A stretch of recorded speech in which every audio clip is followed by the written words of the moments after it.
Hallo, ihr liebe Leute, hier ist der Yankee mit dem Sondervideo. Bei dem Video werde ich jetzt einfach nur ein bisschen hier in der Gegend rumdümpeln bei Final Fantasy VII, damit einfach noch im Hintergrund etwas läuft. Aber hauptsächlich geht es einfach darum, dass ich mit euch übers Drachefest rede. Ja, schöne Woche war's, muss ich sagen. Es war körperlich sehr entbehrend. Auf der anderen Seite war es geistig tiefenentspannend. Oh, ich bin so immens glücklich, dass ich da auf dem Drachefest war. Aber ich glaube, viele von euch sagt das überhaupt gar nichts, was das eigentlich ist. Deswegen habe ich mir gedacht, weißt du was? Machst doch einfach mal so ein kleines Sondervideo, erzählst nicht nur, was du gemacht hast, sondern was du eigentlich auch dein Hobby ist. Und zwar ist mein Hobby LARP. Es ist Live-Action-Roleplay. Das kann man sich vorstellen wie Fantasy-Improvisationstheater, wenn man so will. Da geht es eigentlich nur darum, dass man wie beim Fantasy-Rollenspiel sozusagen eine Rolle hat, die man vorher entwickelt. Ein Charakter, beispielsweise, ich bin der Schorsch aus dem Brunnendorf und der Schorsch aus dem Brunnendorf, der ist Bauer, das ist ja klar. Und der Schorsch aus dem Brunnendorf, der muss auch dargestellt werden. Das heißt, der Schorsch aus dem Brunnendorf, der braucht eine Tunika, der braucht eine Hose, der braucht Stiefel etc. pp. Und man stellt dann den Charakter eben dar. Und ja, dann spielt man den Charakter. Das ist wie Fantasy-Rollenspiel hier nur in echt. Das heißt, es muss alles dargestellt werden, es muss alles schön gemacht sein, es muss alles passen und ist alles so ein bisschen mittelalterlich gemacht, weil MyLab eben kein Endzeit-Lab oder New Age-Lab oder was ist, sondern ich mache Fantasy-Rollenspiel-Lab. Und da ist es Drachenfest, eben eine sehr große Veranstaltung, wo ich glaube, es waren das Jahr um die 6000 Leute, die dort waren, an Spieler, die dann dort unterschiedliche Lager zugeteilt werden oder zu der Stadt halt gehören. Ich persönlich gehöre zum Graue Lager, dessen offizielles T-Shirt ich das mal trage. Ich habe mal ausnahmsweise kein schwarz an. Moment, ich muss gerade mal gucken, ob man sehen kann. So. So. Vielleicht habt ihr das ja gesehen, ich hoffe, ihr habt es gesehen, ansonsten habe ich mich jetzt hier nur verrenkt. Ja, auf jeden Fall ist das Logo drauf mit einer Eule, über der ein Schwert ist, ein Buch ist, wo ein Schwert waagrecht durchgeht. Das Lager steht für Wissen und Weisheit. Das passt für meinen Charakter hervorragend, weil ich spiele einen Magier, Schrägstrich Gelehrten. Ich spiele einen Charakter, der ist Seelenhirte, das heißt, der leitet und heilt Seele von Flüche etc. pp. Und leitet die auch auf magischem Weg statt auf priesterlichem Weg. Und mein Charakter ist aber auch Gelehrter, so à la Meister in Game of Thrones, der hat eine Kette entsprechend. Und mit diverse Metalle dran, die sei wissenschaftliche Disziplinen zeigen. Und der ist halt im Graue Lager. Und der Schlachtruf vom Graue Lager ist für Wissen und Weisheit. Ja, so sieht's aus. Das Jahr haben wir mal gewonnen. Es ist 11 Jahre her, dass das Graue Lager gewonnen hat. Wir sind alle, die dort gelagert haben, absolut auf Wolke 7, könnte man sagen. Und worum geht es dann beim Drachefest eigentlich? Wie gesagt, im Spiel ist es so, dass die Charaktere den Ruf von ihrem Drache hören, wo sie sich dazu berufen fühlen. In dem Fall ist es bei meinem Charakter der Graue Drache, der dann den Ruf von Wissen und Weisheit aus der Drachenlande hört. Und wo er dann hergeht, um für seinen Drache zu kämpfen. Jo, und dann war ich halt dort und die A-Reise am Montag, boah, alter Falter. Es war nur Regen, es war dauerhaft Regen. Ich habe da noch einen Kumpel abgeholt an der Stelle. Hi Clemens und vielen, vielen Dank nochmal für die ganze Fahrt und alles. Es war echt scheißwitzig mit dir. Jo, mit dem bin ich dann losgefahren. Es hat circa, Moment, lass mich gerade mal die Position wieder einnehmen. Ja, es war 4-stündige Fahrt, bis ich überhaupt dort war. Das findet immer in Diemelstadt statt. Ja, Diemelstadt statt. Auf jeden Fall ist es dort auf dem Gelände Quast. Und es ist eine riesige Wiese dort over, wo man auch wirklich super lagern kann und wo man es echt sehr gut hat eigentlich. Nur durch den Dauerregen war es halt total heftig. Um 1:30 dürfte man dort gewesen sein und es war absolut schlammig, es war absolut verrotzt schon. Und unseren Lagerplatz, wo wir schon unser Zelt hin aufschlagen müssen mit der Gruppe zusammen. Bei der Gruppe Nüttland habe ich in dem Jahr gelagert, wir waren zu 9.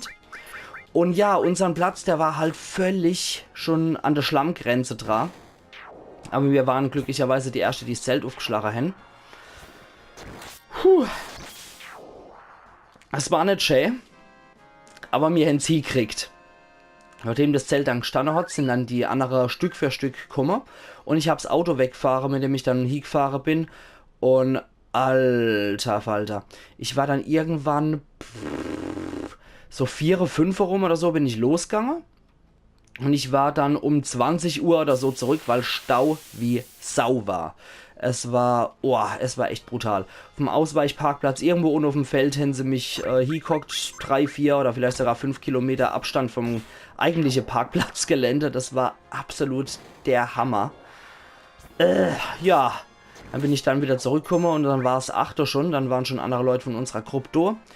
Und da haben wir auch natürlich immer beim Aufbau geholfen und die haben teilweise auch im Teilmatsch campen müssen. Das war wirklich nicht so schön. Und oben haben wir uns dann hingeguckt bei einer anderen befreundeten Gruppe, bei der sogenannten Rema. Das sind Leute, die Lab-Römer darstellen. Das kann man nicht mit Reenactment vergleichen. Das sind eher Leute, die sich die römischen Elemente nehmen und dann was eigenes Fantasy-mäßiges draus machen. Du war einer mit dabei, der ein Optio spielt. Ey, so ein großartiger Typ. Die ganze Zeit, ich hab's immer noch total im Kopf. Jedes Mal, Busfahrer, Busfahrer, zieh die Jacke aus, lass die Kinder in Ruhe. Beziehungsweise immer, wenn er was getrunken hat. Ey, das ist alkoholfrei hier, das Zehstbier Apfelsaft, Zehstbier Apfelsaft. Und ach, das ist der lustige Gesang. Ich bin Option 3 Liter sind normal. Ich bin Option 3 Liter sind normal. Das habe ich als auch im Kopf gehabt. Am Montag habe ich davor geträumt. Das ging so in den Kopf rein, das Lied.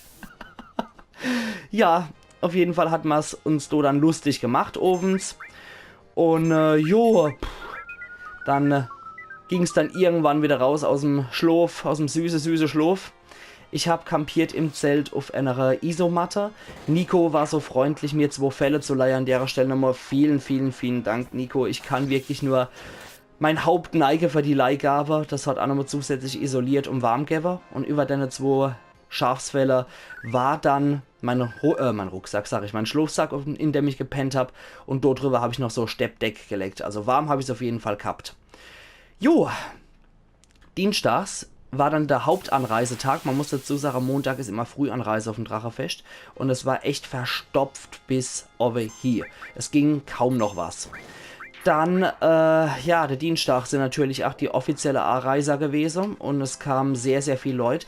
Die Leute haben im Schlamm gesteckt. Die Leute haben dann die A-Reisende im Schlamm mit den Autos durchgezogen, damit sie überhaupt parken und ausparken konnten. Also wirklich nochmal Grauslager an der Stelle. Wow. Ich zieh meinen Hut vor euch alle und auch Optio, der bis nachts um 4 Uhr gesoffen hat und morgens um 8 Uhr durch schon gestanden hat und die Leute geholfen hat. Absolut großartig. Wer trinken kann, der kann auch schaffen. Du hast es bewiesen. Hut ab an der Stelle, wirklich. Und auch die ganze tolle Leute aus Nüttland, auch vor allem Nico, der bis zum Bauchnabel in der Scheiße gekniet hat und die Leute geholfen hat. Absolut großartig. Ich ziehe den imaginären Hut jetzt für euch. Wow. Wow. Ihr habt echt was Großartiges geleistet, muss man sagen. Und ich habe dann mit unter 8 dann den Bollerwagen genommen, der von der Spielleitung gestellt wurde. Und habe dann Leute beim Ausrahmen geholfen, indem ich ihr Zeug dann in den Bollerwagen gepackt habe und das Leute zu ihrem Lager dann hochgekarrt habe. Beziehungsweise beim Schiebe geholfen habe, weil der Weg so verschlammt war, da ging gar nichts mehr. Dienstag war eine riesige Gruppe- und Gemeinschaftsleistung, muss man sagen, dass wirklich auch jeder dann sein Zelt hat aufbauen können und sein Material sicher gehabt hat. Also wirklich graues Lager für Wissen und Weisheit. Ihr habt's echt gerissen am Dienstag. Mittwoch ging das dann auch nochmal los, bis dann die Spielleitungsanspruch war. An der Stelle nochmal Chrissy und Tanja. Super SL, beide super SL. Ihr habt das prima gemacht. Und dazu auch noch Jan und die Namen von der anderen habe ich leider noch nicht drauf, aber jeder andere SL, der dabei war, wirklich super Arbeit, mit der ich zu tun gehabt habt. Ihr wart großartig, Leute. Jo, dann war der Dienstag rum und Mittwoch ging es dann, wie gesagt, so los. Und dann kam dann die Spielleitungsanspruch und eigentlich hat man dann im Spiel sein können, aber die Motivation war bei den Leuten teilweise auch so klassisches, nicht Atomexplosion beim Aufschlag, aber es war wirklich schon, die Motivation war wirklich nicht gerade die beste, aber es ging dann wieder. Einigermaßen. Die Magier haben sich dann auch getroffen, wo ich hier der 8. Zug höre. Und wir haben angefangen, den Zirkel der Weisheit, der sonst die Magierorganisation ist, weil die ursprünglichen Leute, die dafür verantwortlich sind, das mal nicht da waren, haben wir angefangen, den Zirkel der Weisheit in dem Jahr wieder zu reorganisieren. Und mein Lob gilt an der Stelle mal wieder an Quinn. Also, wow, großartig. Und Erzmagier Silta, Archomarkus Silda, ich ziehe achte Hut vor dir. Absolut geile Leistung, wie wir die Magier so langsam organisiert haben und am Mittwoch dann so allmählich reinkommen sind in das Ganze. Es war echt schön mit euch. Und ach, die ganze Anfänger, die sich so Mühe gegeben haben, die so mitmachen wollten und auch wirklich Spiel gesucht und gefunden haben. Absolut großartige Leistung, auch von euch neue Magierspieler. Boah, ich kann wirklich nur den Hut vor euch ziehen. Es war eine sehr, sehr geile Zeit mit euch. Da ging es also mittwochs mit solcher anfänglicher Arbeit los, dass man im Spiel halt die Magier organisieren wollte. Und ja, das lief eigentlich soweit ganz gut. Ich habe dann geplant, dass ich magisches Ritual starte mag, um unser Tor vom Graue Lager zu verstärken, damit es Belagerer etwas schwerer haben, durchzuknacken bei uns. Und es war dann für den nächsten Tag angesetzt, Donnerstag auf Freitag. Ja, in der Stadt lief leider nicht so viel. Die Stadt Altradach, das ist eine riesige Zeltstadt, kann man sich vorstellen, mit sehr viele Bude und so und mit sehr viele Verkaufsstände wie beim Mittelaltermarkt. Also die Stadt Altradach ist leider total abgesoffen zum Teil. Trotzdem hat's die Leute hier gelockt und die Leute haben immer noch aufgebaut und immer noch weitergemacht. Also ach, die Stadt SL, absolut großartige Leistung von euch. Ihr seid wirklich die Beste. An der Stelle kann man sich auch nur sagen. Und das nicht sarkastisch gemeint, das war wirklich ein ernst gemeinter Applaus von meiner Seite. Wirklich, was ihr geleistet habt. Ihr könnt sehr stolz auf eure Leistung sein. Ja, das heißt, der Mittwoch war eigentlich eher so kleine Aufgabe vorbehalten. Am Donnerstag, oh ja, immer mal wieder habe ich auch beim Lazarett geholfen. Das heißt, wenn Leute auch im Kampf verwundet werden, die Krieger und so, die gehen ja auch dann im Spiel IT, also in Time, zum Heiler, um sich dort auch heilen zu lassen und verarzten zu lassen. Und da war ich dann unter der Leitung von Henry, an der Stelle auch nochmal Henry. Yay! Schwester Josefka ist die Best. Großartig, ich habe so viel schönes Heilerspiel bei euch gehabt, einfach nur geil. Und ach, der Famulus von die Schwester Josefka, an der Stelle eine monterische Gruß an dich. Sehr, sehr schönes Rollenspiel mit dir konnte ich betreiben und sehr viel schöne Worte mit dir wechseln. Es hat sehr, sehr viel Spaß gemacht mit dir. Ja, ansonsten, der Donnerstag war dann eigentlich auch eher so ein bisschen Plot noch. Habe ich aber etwas weniger mitgemacht und Donnerstag lief dann vor allem ovens mein Ritual zur Torstärkung, wo die Magier so schön mitgemacht haben und Silta das Ganze so schön überwacht haben. Also, wow. Vielen, vielen Dank nochmal an der Stelle. Es war genial. Wir waren dann im Kreis aufgestellt und die Leute außenrum als Kraftspender haben dann gesungen, dieses grauer Drache, schenk uns das Wissen, grauer Drache, schenk uns die Weisheit. Es war wirklich schön als Hintergrundgesang, als Kraftgesang, das Ganze und oh, wunderbar. Die drei Leute im Inneren, der Herr Traummagier, der Herr Lichtpriester und Quinn, an der Stelle auch nochmal vielen, vielen Dank dafür, dass ihr bei dem Ritual so schön mitgemacht habt und dass ihr auch IT so schön reagiert habt, wenn ich dann meine Kraftlosigkeit gehabt habe, weil ich dann so einen bewussten Fehler eingebaut habe, dass ich die Energie eigentlich mit M-Schlag auf das Artefakt, wo es gebündelt wurde, zerplatzen lassen wollte, auf diesen Fokus. Aber ich habe es nicht kanalisiert. Das war ein bewusster IT-Fehler, damit die Leute im inneren Kreis auch was zu tun haben und mir helfen. Ja, manchmal kann ich auch es säckelt sein, muss ich ganz ehrlich sagen. Und es war dann auch ein bewusster Fehler von mir, den ich da eingebaut habe, um euch nicht mehr einzubinden. Aber ihr habt großartig reagiert. Es war so schönes Spiel mit euch. Das Ganze hat auch was gebracht. Unser Lagertor wurde von leicht gerüstet auf mittel gerüstet dann hochgemacht. Es hieß, es hat tatsächlich ein bisschen mehr ausgehalten als sonst. Jo, das hat schon mal was gebracht. Das war ein sehr schöner Anfang. Ansonsten war ich halt auch viel unterwegs, viel bei anderen Gruppen.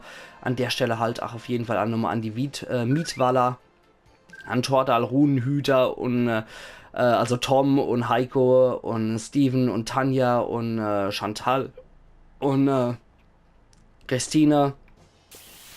Der Stelle nochmal Hi an euch.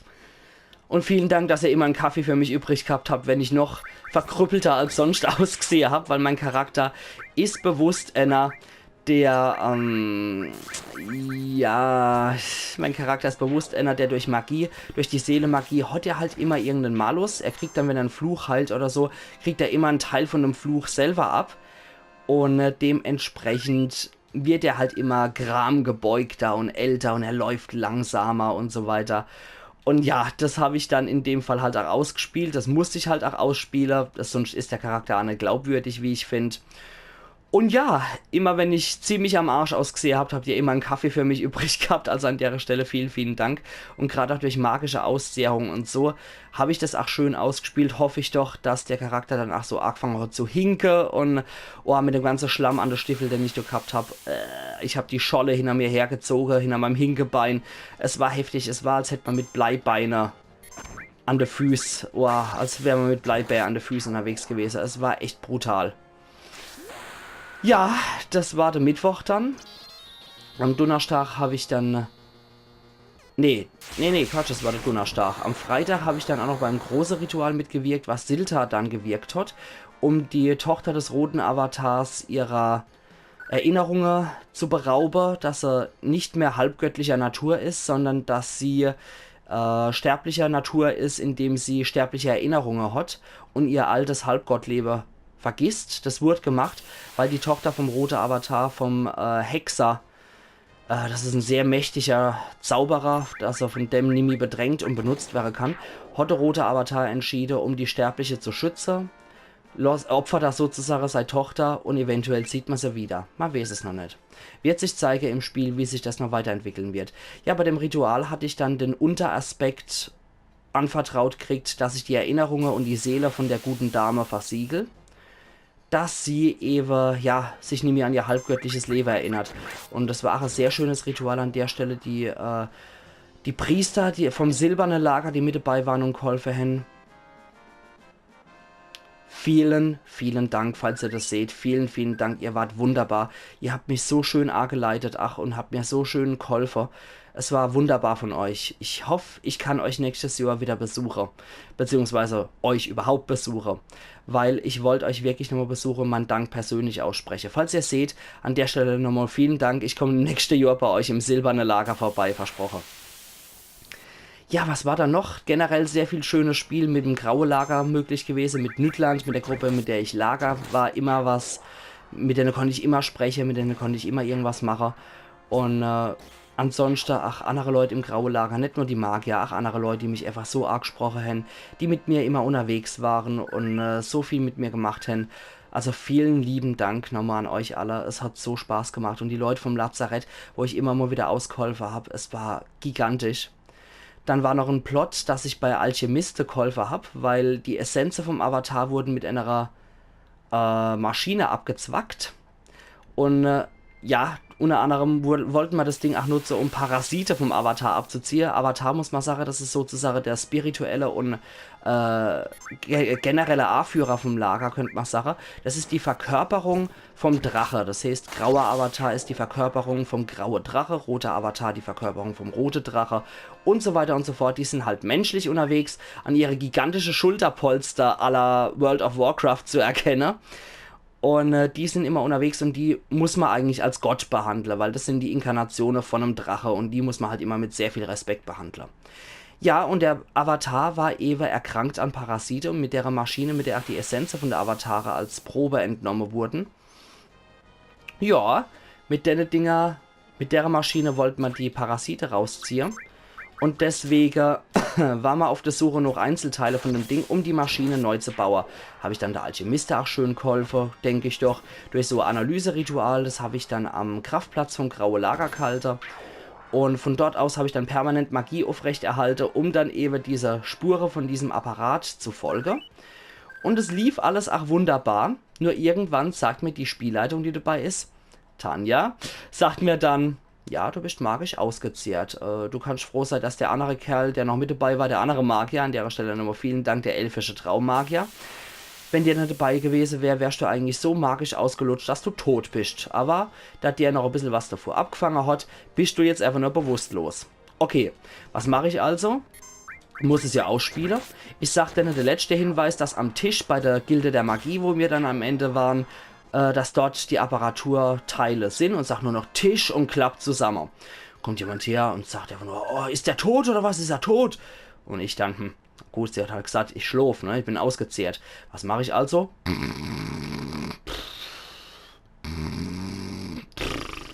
Ja, dass die Leute halt merken, ich schlaf gerade. Okay, alles klar, der pennt nur. Dann halt ausgespielt, dass ich am Schlafen bin, da wurde ich rausgezogen aus der Gilde, dass ich wieder zu Kräfte komme und ich spiele sowas, magische Auszehrung, spiele ich halt aus, als wäre der Charakter besoffen. Das heißt, ich lag dann dort und diverse Leute, die ich kannte, von der Rote Schule, sorry Rote Schule, dass ich in dem Jahr nicht dabei war, ich komme im nächsten Jahr auf jeden Fall wieder in die Rote Schule, ich war nur in dem Jahr so viel beim Graue Lager eingebunden, keine Zeit für Gilde. Aber im nächsten Jahr bin ich wieder dabei. Rote Schule, hurra, Rote Schule, nochmal. Oh, Meister Rot, der ist ach so großartig. Ich hab's in dem Jahr wirklich vermisst, aber im nächsten Jahr bin ich wieder dabei, versprochen. Und dann mache ich mein dritte Jahrgang in Roter Schule, versprochen. Ja, dann lag ich dann dort und diverse Leute von der Rote Schule, die ich kannte, waren nur in der Nähe, gucken mich an, so nach der Motto, kann ich irgendwas rausschlagen, kann ich den eventuell ausrauben oder kann ich ihm eventuell die Seele stibitzen oder sowas. Und ja, die Alchemisten waren noch bei mir dabei, so als Schutzgarde, könnte man sagen, ein paar von ihnen. Und, Moment, gerade mal gucken. Ich muss mich gerade mal positionieren wieder. Ich sehe als in der Facecam, dass ich mich nämlich so richtig positioniert habe. So, jetzt müsste eigentlich wieder stimmen. Ja, dann die Alchemisten noch nebenbei, so als Schutz immer mit dabei, dass bloß nichts mit mir getrieben wird. Dann kam noch Victoria dazu. Hallo Victoria an der Stelle. Und guckt so, ist alles in Ordnung bei dem da? Und übrigens Glückwunsch zu deiner Meisterprüfung für eine Rote Schule. Guckt mich so, ist alles in Ordnung mit dem? Und sie hat so einen Stab, so einen Zauberstab, so ein großer, mit tote Köpfe drauf. Und ich guck mir einfach nur diesen Kopf an und denk nur, was guckst du, oder sag nur, was guckst du mich so blöd an? Versucht dem Stab dann die ganze Zeit Kopfnüsse zu geben, also hab das ausgespielt, als wäre der Charakter sturzbesoffen eigentlich. Und ja, sie hat mich glücklicherweise in Friede gelassen an der Stelle. Dankeschön. Ja, und dann kamen noch diverse andere Leute zu, und, ist alles in Ordnung mit dir und du solltest vielleicht liegen bleiben und ich dann zu ihnen auch nur, was immer du auch willst, du alter weiser Bergpavian. Also es war schon amüsant, es war sehr witzig und als der Charakter dann wirklich so weit war, dass man ihn auch wieder transportieren konnte, ging es dann ab ins Graue Lager und auf dem Weg vom Graue Lager waren dann ein paar Orks dabei, die uns entgegenkamen, so 6, 7 Orks müssten es gewesen sein. Ich sehe die so aus dem Aare-Winkel nicht nur. Okay, bringen wir mal ein bisschen Spiel in die Sache. Und mein Charakter reckt einfach dann den Arm hoch und schreit, Attacke! Und die Orks haben schon total bös geguckt in unsere Richtung. Und die Leute, die bei mir waren, ey, halt's Maul, halt's Maul, halt's Maul, das sind die ganze Zeit Orks, die gucken uns schon die ganze Zeit blöd an. Glücklicherweise sind wir ohne Tod durchgekommen, ohne zusammengeschnetzelt zu werden. Wer dort beim Drachefest stirbt, der stirbt übrigens nicht endgültig, nur ohne diverse bestimmte Regelungen. Wenn man im Ritualkreis stirbt, wenn man in der Stadt hingerichtet wird offiziell und vom Gericht verurteilt war, dann stirbt man. Durch Selbstmord und durch Avatar ist es, glaube ich, wie man sterben kann. Ja, also endgültig. Und alles, was sonst stirbt, das kommt durch den Limbus. Das ist sozusagen wie das Totenreich. Da muss man immer durchs Labyrinth durchgehen. Und dann kommt man wieder lebendig auf dem Friedhof raus. Ja, ansonsten... Samstag war da noch Endschlacht. Das war halt natürlich immer wieder sehr viel Spiel mit diversen Leuten mit dabei. Und Samstag war dann Endschlacht. Da bin ich mit der Heiler zusammen losmarschiert. Und hab noch diverse Leute bei der Schlacht geheilt. Und ja. War schön. War wirklich schön. Hat Spaß gemacht. Ansonsten, Graues Lager hat eine gute Bündnispolitik gehabt, sodass wir als Sieger vom Schlachtfeld gingen, obwohl Grün und Rot unser Schlachter für uns geschlagen haben, könnte man sagen. Und unser Krieger war auch wirklich alles Geber an der Stelle. Ich kann mich nur verbeugen vor der rote Krieger, vor der grüne Krieger. Ich kann mich auch nur verbeugen vor unsere graue Krieger, ganz, ganz besonders. Unter der Heerleitung, unter der Heerführung von Maximus, von den Rehmann lief es in dem Jahr echt richtig gut. Hat gezischt wie Apfelsaft. Also wirklich großes Lob an euch, graue Krieger. Ihr wart in dem Jahr auch wirklich, wirklich, wirklich gut mit einer ganz besonderen Taktik ausgestattet. Hat sehr viel Spaß gemacht, euch auch beim Kriegshandwerk zuzugucken und eure Operationen von Erfolg gekrönt zu sehen. Ja, das heißt, wir haben gewonnen. Die Bündnispolitik war gut. Normalerweise heißt es, wer so eine Aufgabe löst, so eine Questaufgabe, der kriegt auch ein Drache-Ei. Und wer dann die meisten Drache-Eier hat, der gewinnt das Drachefest. Manche Lager fordern das Sieg und arbeiten bewusst auf Sieg. Andere Leute arbeiten nicht auf Sieg, sondern sind dann nur Unterstützer für andere Lager. Ja, ich glaube, wir hatten, ich weiß es nicht mehr, über 20 Drache-Eier dürften wir gehabt haben. Ich glaube, Ende 20 oder so war es dann zum Schluss. Oder Moment, 18, ja, 25 Drache-Eier oder so dürften wir zum Schluss gehabt haben. Also wir waren wirklich gut dabei. Ach, ein Gruß nochmal in dem Fall an die goldene Konkurrenz. Die Leute vom goldenen Lager, die waren fast also die waren definitiv unser Rivale in dem Jahr, weil die auch um den Sieg gekämpft haben und die wurden von sehr vielen Leuten unterstützt. Nur Grau hat in dem Jahr halt gewonnen. Gold, immer Lava, im nächsten Jahr packen das vielleicht. Jo, 11 Jahre haben wir auf das Sieg gewartet und noch 11 Jahre sind wir jetzt endlich belohnt worden. Das graue Lager hat gewonnen. Es war eine geile Woche. Vielen, vielen Dank an alle nochmal an der Stelle. Und wenn ihr wollt, dass ich weitere Aufklärungsvideos oder solche Ereignisvideos gebe, gebt doch gerade Bescheid, ihr liebe Leute. Es wäre schön, da einmal Resonanz drauf zu kriegen, wenn es eben nicht immer nur um Let's Plays geht, sondern auch mal im Hintergrund gedattelt wird, dass einfach auch mal irgendwas besprochen werden kann. Gebt mir doch Bescheid, wie ihr es gefunden habt und ob es euch Spaß gemacht hat und ob ich vielleicht noch ein bisschen mehr über Lab berichten soll, vielleicht einzelne Aspekte erkläre oder so. Also vielen Dank für euer Geduld und das Drachenfest war wunderbar für Wissen und Weisheit und Ehre der SL und Ehre dem Grauen. Also macht's gut, ihr liebe Leute. Verpasst die Let's Plays nicht. Iron Yankee.